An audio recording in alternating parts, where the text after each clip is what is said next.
সীমান্তে ৫৩ বিজিবির পৃথক পৃথক অভিযানে ভারতীয় নেশাজাতীয় সিরাপ জব্দ। মাহিদুল ইসলাম ফরহাদ, চাঁপাইনবাবগঞ্জ জেলা প্রতিনিধি। এর রিপোর্টে দেখুন বিস্তারিত। চাঁপাইনবাবগঞ্জে বিজিবির গোপন সূত্রের ভিত্তিতে ১৮ ডিসেম্বর সকাল ৫টা থেকে প্রায় ৬ ঘণ্টা যাবৎ চাঁপাইনবাবগঞ্জ ব্যাটালিয়ন ৫৩ বিজিবি এর বিশেষ টহল দল পৃথক পৃথক ২টি অভিযান চালিয়ে ভারতীয় নেশাজাতীয় সিরাপ জব্দ করে।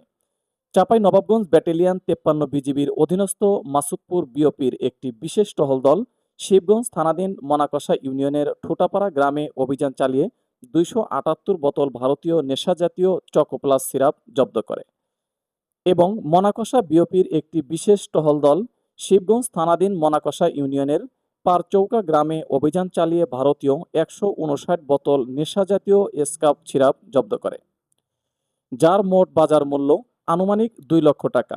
জব্দকৃত নেশাজাতীয় সিরাপ শিবগঞ্জ থানায় জমা করা হয়েছে। এই বিষয়ে চাঁপাইনবাবগঞ্জ ব্যাটালিয়ন ৫৩ বিজিবি এর অধিনায়ক লেফটেন্যান্ট কর্নেল কাজী মোস্তাফিজুর রহমান পিএসসি এ বিষয়ে সত্যতা নিশ্চিত করে বলেন, ব্যাটালিয়নের দায়িত্বপূর্ণ এলাকায় সীমান্ত সুরক্ষা সহ যে কোনো ধরনের অবৈধ কার্যক্রম রোধে বিজিবি সবসময় তৎপর রয়েছে। S MP news 24 news desk.